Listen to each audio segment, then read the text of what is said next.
Thank you for tuning in. I am Betty Reeves, and I write children's Christian historical fiction based on Bible stories. All my books are self-published, and my company is called Betty's Music and Publishing. And so therefore, my books depend heavily on word of mouth for promotion. So help me out if you want to, and if you feel like it, and if you don't, that's okay too. My paperback books and Kindle books are on Amazon and Goodreads and IndieBound, and the audiobooks are on Audible, Amazon, and iTunes. And if you haven't done your books in Audible, you really need to do that unless it's completely dependent on photographs. Now, my books, my first one is Getting to Know His Ark, and it is the story of Glops, Book 1. And the Glops are an imaginary creature, of course. When my college student daughter needed help with the college assignment, she turned to my 14-year-old daughter and asked her for help. So Elaine quickly wrote a short story about a funny, inquisitive little creature. And then about 25 years later, I was looking in the files and I found that story, and I asked Elaine, could I use it in a short story or in an actual book, the short story in a book, sorry. And she said, go for it, Mom. So I did. And that's what started the books. And now I have 5 books in this series, and a 6th one will be launched pretty soon. I'm not sure exactly on the date. But they're strange little shape-shifting creatures, and I wrote a song for them. And the songs are in the book, and they are, each book adds a new verse to the song. And here it is. Do you want me to sing it? Well, I'll sing a little. Yes, please. Yes. Okay, thank you, BW. Imaginary, practically invisible, oozing slowly, barely mobile, shy but thoughtful and helpful, were the playful, giggly Glops. So that's the chorus. That's cute. Thank you.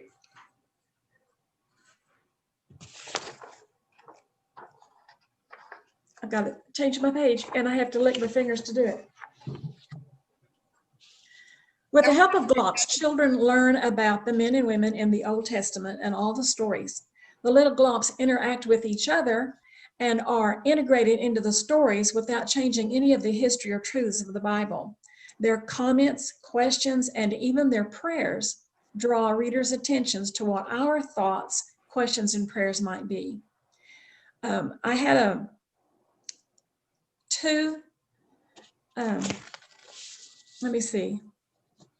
One was a pastor in a church, and one was the children's minister, and both of them said that there were not enough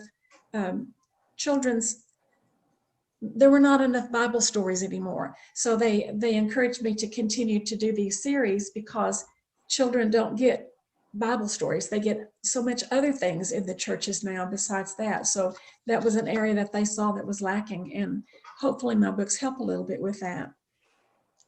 In the first book, my little song kind of gets people caught up on the Glops. In the Garden of Eden, when life began, God made animals, then he made man. Name all the creatures God called man. Adam named them all, ending with Glops. And the Glops have a relationship with God and with people and with animals. And here's my book has photographs instead of illustrations.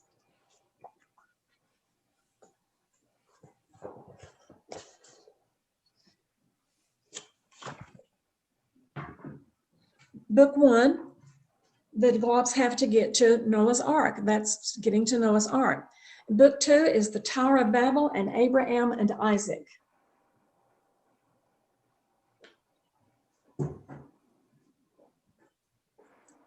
Book 3 is Jacob.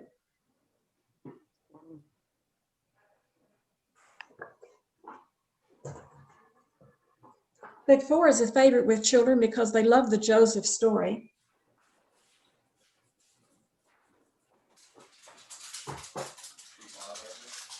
Book 5 is Moses. And then I did a short story because Balaam, although he's a very interesting character, he was not one of the Israelites. But after Moses died, the Israelites for 30 days or for a month mourned his death. And during that time, they were in Moab, the country, before they could enter the land that God had promised them. And Balaam was hired by the Moab king to put a curse on the Israelites, but God wouldn't let him do that. He made him bless the Israelites instead. So it's an interesting story, but it involves a donkey. If you don't know the story, it's a good one to look up because it's a lot of fun. The next book is not published yet. It's going to be coming out, I don't know, next month, maybe June, I'm not sure. But I've called it The Land of Milk and Honey, which is the name that they called the promised land that God had promised for them, because it was going to be a place that would be so rich and productive. My books are mainly for ages probably around 8 to 12.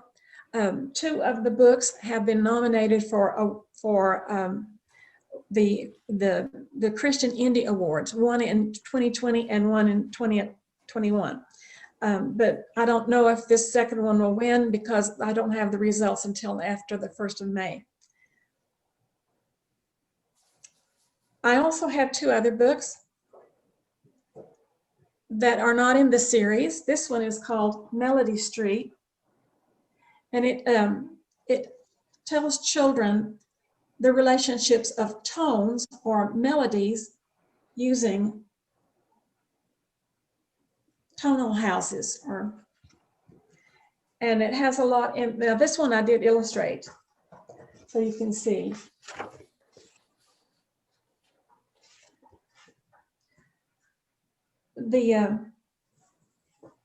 These four pitches are good friends, do, re, mi, and so. And when they grow up, they decide that they want to live on the same street. And as they add houses on the street, then you can see how they are related to one another. And children learn more about reading music through this little book. And not letting that stop me, I did this guitars and folk songs, an anthology. And I taught guitar along with my music classes. I was a music teacher for 23 years, and I taught guitar in the classroom. It was really great to be able to have that opportunity. And we used a lot of folk songs in order to learn. And these folk songs in this book are all 1, 2, or 3 chord songs, which makes it easier for kiddos or anybody just learning the rhythm guitar.